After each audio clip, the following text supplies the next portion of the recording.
Kalau kita melihat di antaranya ada Yusuf Al-Qaradawi, ketika menghitung zakat perdagangan, beliau mengacu kepada pendapatnya Maimun bin Mihran. Sebagaimana disebutkan oleh Abu Ubaid dalam kitab Al-Awwal, Maimun mengatakan, "Idza halat 'alaika zakah fanzur ila kulli malin laka." Kalau kamu sudah wajib zakat karena sudah mencapai 1 tahun, fanzur ila kulli malin laka, hitunglah semua harta yang kamu miliki. Uangnya kamu hitung, piutangnya kamu hitung, barang dagangannya kamu hitung. Wa kulla dainin fi mala'atin fahsibhu, termasuk yang perlu kamu hitung adalah uang kamu yang di orang, berarti piutang. Tsumma alqi minhu ma 'alaika minad dain, kemudian kurangkanlah hutang yang menjadi tanggung jawab kamu. Tsumma zaki ma baqiya, kemudian bayarlah zakat dari sisanya. Artinya berarti kalau kita lihat objek zakat perdagangan itu adalah kas, setara kas, persediaan barang dan piutang, baru dikurangi dengan hutang. Ini yang menjadi objek zakat. Contoh, ini kalau saya kasih contoh ya.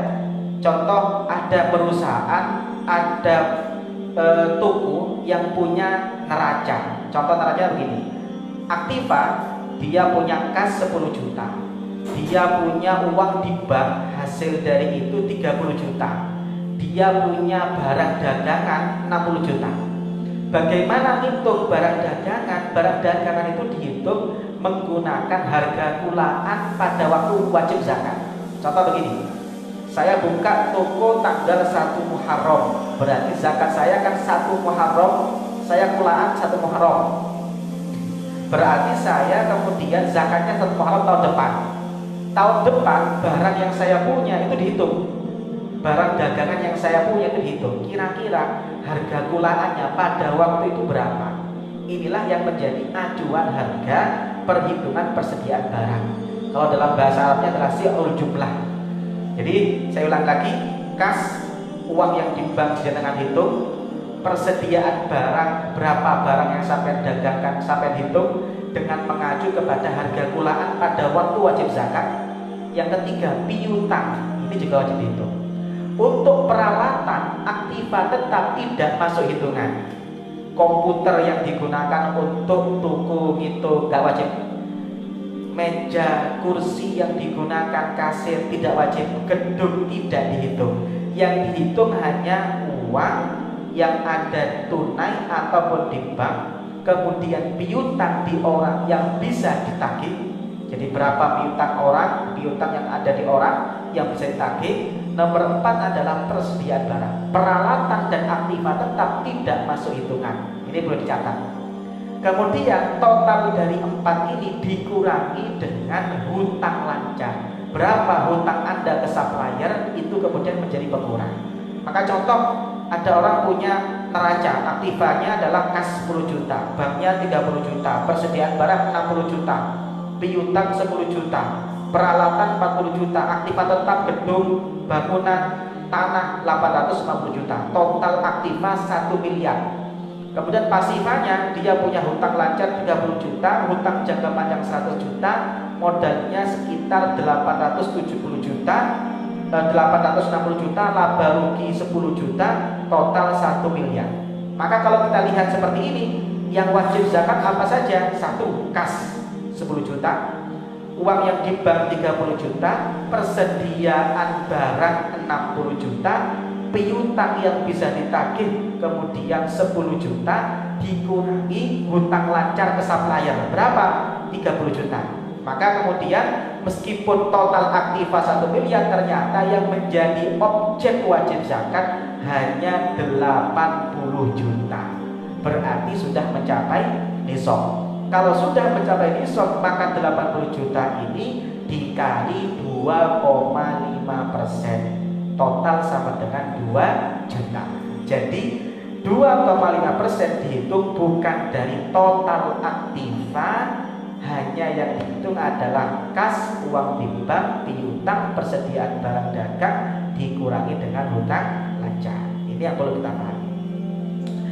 Kemudian yang terakhir tentang masalah zakat fitrah, zakat perdagangan adalah zakat perdagangan itu dikeluarkan dalam bentuk apa? Apakah dalam bentuk uang atau dalam bentuk sembako? Nah, ini penting. Ulama pendapat yang kuat dalam madhab Syafi'i, bahkan ada beberapa kitab yang hanya menyebutkan satu. Apa itu? Pendapat yang paling kuat adalah pendapat yang masyhur dan menjadi pendapat madhab, yaitu pendapat yang jadid, kaul jadidnya Imam Syafi'i. Ketika zakat perdagangan sudah dihitung, zakatnya harus dikeluarkan dalam bentuk uang tunai. Jadi kalau jenengan punya perdagangan, yang paling kuat bahkan ada ulama mengatakan wajib itu harus menggunakan uang tunai, tidak usah diberikan sembako.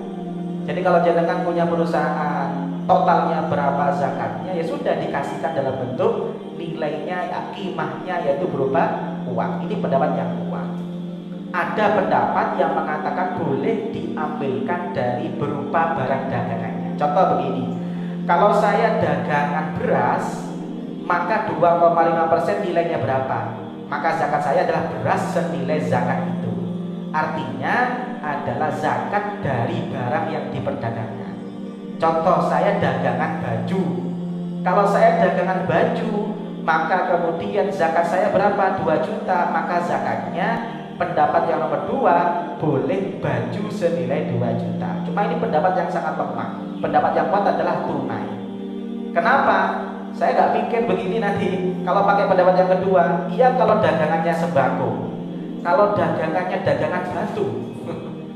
Ada orang yang bisnisnya bisnis batu, ada orang yang bisnisnya bisnis kerikil, bisnis pasir. Berarti kalau pakai pendapat yang kedua, berarti harus zakat berupa pasir. Untuk apa orang fakir miskin pakai pasir? Makanya ulama pendapat yang pertama yang paling kuat, bahkan di beberapa kitab-kitab Syafi'i hanya menyebutkan pendapat pertama. Apa itu?